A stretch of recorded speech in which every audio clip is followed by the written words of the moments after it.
Hello दोस्तों, इससे पहले हमने पृथ्वी की गतियों पर विस्तार पूर्वक चर्चा की और आज हम ज्वार भाटा, सूर्य ग्रहण, चंद्र ग्रहण पर विस्तार पूर्वक चर्चा करेंगे। देखिए दोस्तों, सबसे पहले हम ये समझ लेते हैं ज्वार की प्रक्रिया उत्पन्न कहाँ होती है।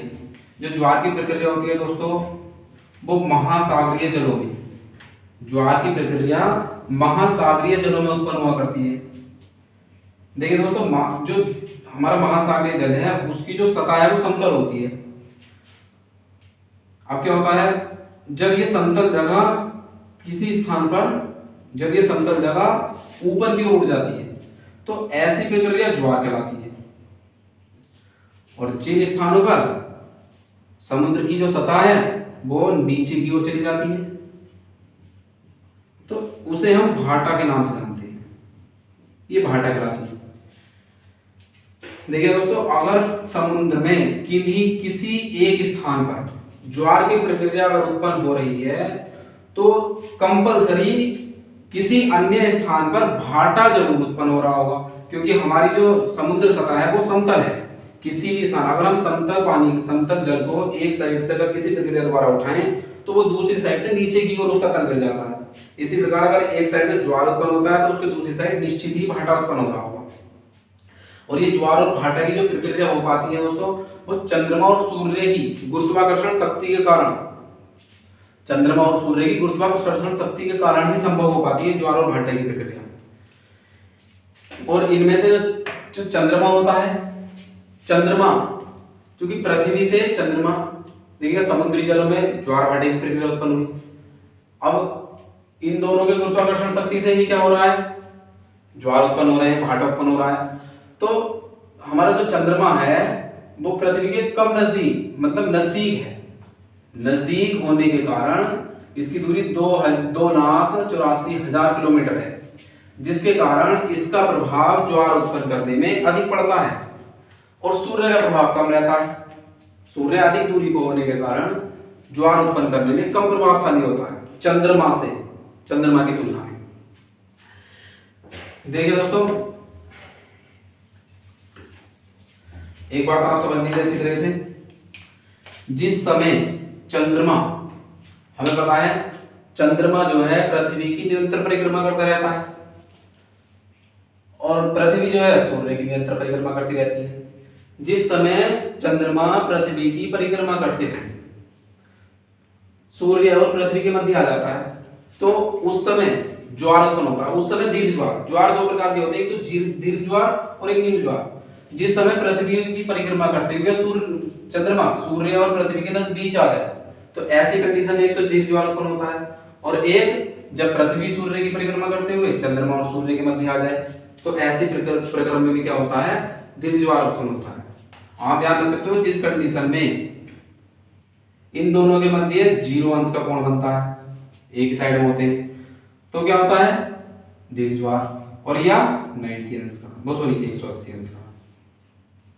मैथ के बच्चे जो होंगे उन्हें बड़ी अच्छी तरह समझ में आ रहा होगा तो भाई 0 का जो रिलेशन होता है वो 180 से होता है, क्योंकि भाई साइन, अगर हम किसी और की बात करते, किसी भी मान की बात करते हैं, यदि मैं साइन 0 के मान की बात करूं तो साइन 0 का मान साइन 0 नहीं होता है, और ऐसे में साइन 180 की बात करूं तो इसका मान भी क्या होता है, 0 होता है। हर 180 अंतराल के बाद उसका रिलेशन ऐसे ही बनता जाता है, साइन का साइन से, साइन का साइन से वही मान होता है, भाई इतना है, विपरीत हो जाता है, माइनस में पहुंच जाता है और कुछ नहीं। देखिए दोस्तों, सबसे पहले हम समझ लेते हैं ये जो दीर्घ ज्वार उत्पन्न होता है ये किस प्रकार होता है। जब चंद्रमा और सूर्य अपनी गुरुत्वाकर्षण शक्ति का प्रभाव डालते हैं तो समुद्री, जो पृथ्वी पर उत्पन्न जो 7 समुद्र हैं उनमें क्या होता है, वो उनकी सतह ऊपर उठ जाती है, समुद्र की सतह ऊपर की ओर उठ जाती है। अब पृथ्वी क्या करती है, अपना संतुलन बनाए रखने के लिए, पृथ्वी भी संतुलन बनाए रखने के लिए पृथ्वी पीछे की ओर एक बलांतरित करती है, केंद्र से बाहर की ओर। ये देखिए यहां से, ये इस तरीके से, जिसको हम अपकेंद्र बल, केंद्र से बाहर की ओर लगने वाले बल को अपकेंद्र बल कहते हैं। अपकेंद्र, आप ध्यान रख सकते हो, अप का मतलब ऊपर होता है, बाहर की ओर, केंद्र से अप, बाहर की ओर, केंद्र से बाहर की ओर लगने वाला बल अपकेंद्र बल होता है। तो अपना संतुलन बनाए रखने के लिए पृथ्वी क्या है, अपने केंद्र से बाहर की ओर एक अपकेंद्र बल अंतरित करती है। जिस कारण एक यदि इसकी इस सतह पर ज्वार उत्पन्न हो रहा होगा तो निश्चित ही इसकी विपरीत सतह पर भी ज्वार की प्रक्रिया उत्पन्न हो रही होगी इस कंडीशन में। और ऐसे ही जिस कंडीशन में क्या होता है, चंद्रमा और सूर्य 180 अंश के कोण पर विपरीत दिशा में होते हैं, तो यहाँ चंद्रमा के कारण ज्वार उत्पन्न होता है और यहाँ सूर्य के कारण ज्वार उत्पन्न होता है। इन कंडीशनों में दीर्घ ज्वार उत्पन्न होता है। जो अमेरिका की फंडी की खाड़ी है, अमेरिका की फंडी की खाड़ी, फंडी की जो खाड़ी है उसमें सबसे ऊंचा ज्वार उत्पन्न होता है 18 किलोमीटर का, सॉरी 18 मीटर का, किलोमीटर निकल रहा है, 18 मीटर का ज्वार उत्पन्न होता है। कहां? अमेरिका की फंडी की खाड़ी में। अब दोस्तों यदि निम्न ज्वार की बात कर लें तो यदि जब चंद्रमा पृथ्वी की परिक्रमा करते हुए या तो पृथ्वी के ऊपर आ जाए या पृथ्वी के नीचे चला जाए, तो ऐसी कंडीशनों में क्या होता है, 90 अंश कोण बनता है, यानी ये लंबवत हो जाते हैं। तो ऐसी कंडीशन में निम्न ज्वार की प्रक्रिया उत्पन्न होती है। यहाँ पर जो है चंद्रमा और सूर्य ना तो अपनी किसी भी कंडीशन चाहे नीचे पहुंच जाए अपनी गुरुत्वाकर्षण शक्ति का प्रयोग एक साथ नहीं कर पाते हैं, जबकि यहाँ पर गुरुत्वाकर्षण शक्ति का प्रभाव एक साथ होता है। यहाँ पर एक ही दिशा में, यहाँ विपरीत, लेकिन हो रहा है एक साथ, इसी कारण दीर्घ ज्वार। और यहाँ क्या होता है, यहाँ एक साथ नहीं कर पाते हैं ये, तो यहाँ इसलिए क्या होता है, निम्न ज्वार की प्रक्रिया उत्पन्न होती है। देखिए भारत में समझ लेते हैं। यदि हम भारत की बात करें, एक बात ध्यान रखिए दोस्तों, जो ज्वार की प्रक्रिया होती है महाद्वीपों में या देशों में, किन्हीं देशों में खाड़ियों में उत्पन्न हुआ करती है, चाहे वो महाद्वीप हो या कोई देश हो, वो खाड़ियों में। देखिएगा हमारे भारत में जो ज्वार या भाटा की प्रक्रिया होती है, हाँ देखिए भाटा और समझ लीजिए, ये तो आपका रह गया। ज्वार तो आपको समझ में आ गया। जो पार्श्विक स्थान होते हैं, पार्श्विक स्थान उनको कहते हैं। देखिए ये इस प्रकार है, ये मैंने क्या किया, जैसे हम एक घर बना लेते हैं तो उससे जो जुड़ी दीवारें होती हैं उससे लगी दीवारों को पार्श्व दीवार कहते हैं, या तो ये पार्श्व दीवार या ये पार्श्व दीवार, ये पार्श्व दीवारें कहलाती हैं। ऐसे क्या होता है, इससे लगा जो हिस्सा होता है वो पार्श्व, ये या तो ये पार्श्व और या ये पार्श्व। इन पार्श्व स्थानों में यदि यहाँ ज्वार उत्पन्न हो रहा है तो इनके पार्श्व स्थानों में भाटा उत्पन्न होता है। जब दीर्घ ज्वार उत्पन्न होगा तो दीर्घ भाटा, ऐसे यहाँ होता है। निम्न ज्वार उत्पन्न होगा यहाँ तो यहाँ निम्न भाटा उत्पन्न होगा, ऐसे यहाँ तो यहाँ निम्न भाटा उत्पन्न होगा। तो आपको ध्यान रखना। देखिए हम अपने भारत की बात कर रहे थे, तो भारत में एक तो कच्छ की खाड़ी में, यहाँ कच्छ की खाड़ी है, कच्छ की खाड़ी में, और एक खंबात की खाड़ी में, कच्छ की खाड़ी और खंबात की खाड़ी में ज्वार उत्पन्न होते हैं। देखिए जो हमारी कच्छ की खाड़ी है गुजरात में है, ये गुजरात के नीचे खंबात की खाड़ी और गुजरात के साइड में ये हिस्सा जो है ये कच्छ की खाड़ी है। ये देखिए कच्छ जो स्थान, ये एक स्थान है कच्छ, ऐसी खंबात यहाँ पर एक स्थान है, जिला है जिसके नाम पर खंबात की खाड़ी नाम रखा गया है। ये कच्छ एक स्थान है। ये क्या है, ये कच्छ स्थान, ये जो स्थान है ये एक दलदलीय क्षेत्र है। ये एक दलदलीय क्षेत्र होने के कारण यहाँ पर जो है ज्वार की जो ज्वार होता है वो इतना अधिक उत्पन्न नहीं हो पाता है, यानी दीर्घ ज्वार नहीं होता, बहुत ही कम मात्रा में ज्वार की प्रक्रिया देखने को मिलती है। देखिए जहां खाड़ी होती है वहां ज्वारीय तरंगे, जिन स्थानों पर खाड़ियां होती हैं वहां ज्वारीय तरंगे उत्पन्न हो जाया करती हैं। यहाँ जब ज्वार की प्रक्रिया होती है तो यहाँ ज्वारीय तरंगे उत्पन्न होती हैं। अब यहाँ पर ज्वारीय तरंगे इतनी मात्रा में उत्पन्न नहीं होती है क्योंकि ये क्या है, दलदलीय क्षेत्र। जबकि खंबात की खाड़ी में जब ज्वार आता है तो यहाँ पर ज्वारीय तरंगे बहुत अधिक उच्च मात्रा में, बहुत उच्च मात्रा में उत्पन्न हो जाती है। अब ये उच्च मात्रा में उत्पन्न होने के कारण यहाँ पर इनकी गतिज ऊर्जा बहुत ज्यादा होती है। क्या होती है, गतिज ऊर्जा, जिस कारण यहाँ ज्वारीय तरंग ऊर्जा केंद्र, ज्वारीय तरंग ऊर्जा केंद्र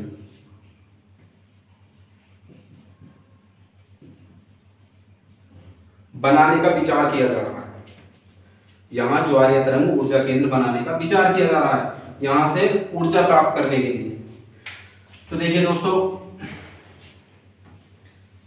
आपको अच्छी तरह से समझ में आ गया होगा ये टॉपिक। अगर आपने इसे अच्छी तरह से समझा है, देखिए इसी तरह से अगर चित्र से आप समझेंगे तो कभी नहीं भूलने वाले। तो अब हम चर्चा कर लेते हैं सूर्य ग्रहण और चंद्र ग्रहण की। सूर्य ग्रहण किस कंडीशन में होता है एंड चंद्र ग्रहण कब होता है। उससे पहले देखिए एक बात आप ध्यान रखिए, इंग्लैंड आपको बताया गया था, जो इंग्लैंड है, इंग्लैंड के साउथहैम्पटन,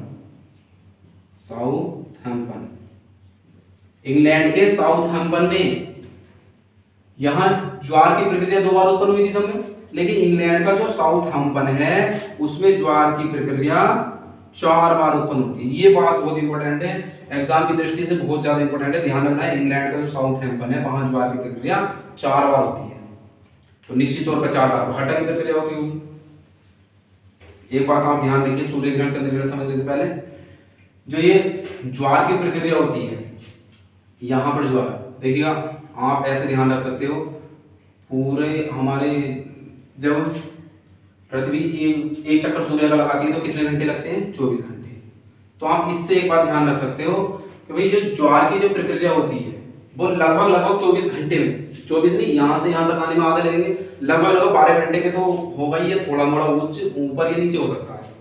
तो देखिए इसमें जो अंतराल होता है 12 घंटे 26 मिनट, 12 घंटे 26 मिनट में प्रत्येक 12 घंटे, प्रत्येक दिन ये कंडीशन होती है हर जगह, सॉरी समुद्र में प्रत्येक दिन ज्वार भाटे की प्रक्रिया होती रहती है। 12 घंटे 26 मिनट में यदि यहां ज्वार उत्पन्न हुआ है तो 12 घंटे 26 मिनट बाद इसके विपरीत दिशा में यहां ज्वार उत्पन्न होता है। और ऐसी भाटा में क्या होता है, यहां भी इसके 12 घंटे 26 मिनट बाद भाटा उत्पन्न होता है।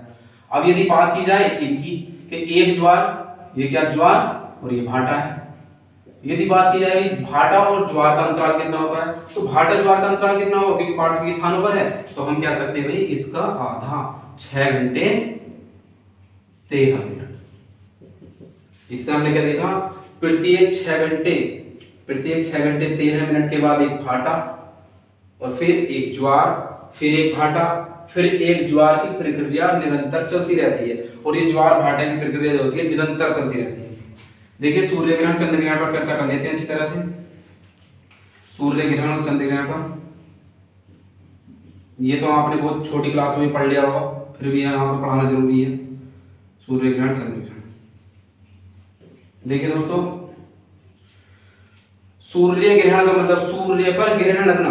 हमें पता है सभी जितने भी हमारे चंद्रमा है, पृथ्वी है, जितने भी ग्रह हैं किसके द्वारा प्रकाशमान है, चंद्रमा, वो सूर्य किसके द्वारा, सूर्य, क्योंकि सूर्य एक तारा है और तारे में ही अपना स्वयं प्रकाश होता है, ग्रहों में अपना प्रकाश नहीं होता है। सूर्य के कारण ही चंद्रमा, पृथ्वी, अन्य ग्रह सब प्रकाशमान है। जितने भी ग्रह, जितने भी उपग्रह हैं केवल सूर्य के कारण या अन्य तारों के कारण ही प्रकाशमान होते हैं। अब देखिए यदि इसका प्रकाश, सूर्य का प्रकाश जिस कंडीशन में पृथ्वी पर, यहां हम पृथ्वी पर, मानो यहां हम इस जगह स्थित हैं, ग्रहण का मतलब होता है किसी को ढक लेना, किसी को कोई चीज ना दिखना, वो ग्रहण होती है। उसको जिसको हमने, जो हमें नहीं दिख रहा है वो ग्रहण है समझ। अब क्या होता है, यहां पर जो व्यक्ति खड़ा है, जिस कंडीशन में से जो नहीं दिखेगा, सूर्य और चंद्रमा में से जो नहीं दिखता है उस कंडीशन में वो ग्रहण कहलाता है। देखिएगा इस कंडीशन में क्या होता है, सूर्य ग्रहण कब होता है, सूर्य ग्रहण जब होता है जब चंद्रमा परिक्रमा करते हुए पृथ्वी और सूर्य के मध्य आ जाए। अब सूर्य के मध्य आ गया है तो यहां खड़े व्यक्तियों को क्या होता है, ये कुछ हिस्सा तो दिखता है, जो इसका कोरोना का हिस्सा होता है, आपको बताया गया था, ऊपर की ये सतह होती है कोरोना कहलाती है, ये हिस्सा तो जरूर दिखता है। तो देखिए यहां खड़े व्यक्ति को चंद्रमा नहीं दिखेगा, तो ऐसी सूर्य नहीं दिखेगा क्योंकि चंद्रमा मध्य आ गया। तो ऐसी कंडीशन में किसको नहीं देख रहे हैं, सूर्य को। तो जिसको नहीं देख पाते उसी को ग्रहण कहते हैं। ग्रहण का मतलब ढक लेना होता है। तो यही जब चंद्रमा क्या आया था पृथ्वी और सूर्य के मध्य, तो सूर्य ग्रहण कहलाता है। और अब क्या है, अब यहाँ क्या है, चंद्र ग्रहण। तो अब क्या होना चाहिए, चंद्रमा नहीं दिखना चाहिए। अब चंद्रमा मैंने आपको बताया सभी ग्रह उपग्रह किससे प्रकाशमान है, सूर्य से। अब इस सूर्य का ही प्रकाश चंद्रमा पर नहीं पड़ पाएगा। पृथ्वी सूर्य की परिक्रमा करते हुए जब चंद्रमा और सूर्य के मध्य आ जाती है तो ये क्या होती है, इसके प्रकाश को रोक लेती है। इस कंडीशन में यहां खड़े व्यक्ति को, पृथ्वी पर खड़े व्यक्ति को चंद्रमा नहीं दिखाई देगा, क्योंकि चंद्रमा में तो अपने स्वयं का प्रकाश है नहीं, वो एक उपग्रह है। तो इस कंडीशन में चंद्रग्रहण होता है। तो देखिए दोस्तों, इसी के साथ हमारी क्लास समाप्त होती है और आपसे मिलेंगे नेक्स्ट वीडियो में। लगे रहिए हमारे साथ और हम आपकी अच्छी तरह से तैयारी कराते रहेंगे। ये हमारा वादा है, जितना कोर्स हम करा रहे हैं उसमें से लगभग आपको 70 से, क्योंकि पैटर्न तो बढ़ता चला है, 70 से 80% तो कहीं नहीं गया। 70 से 80% हमारे इस सिलेबस से ही आपको देखने को मिलेगा। ये वादा रहा हमारा। Okay, thanks.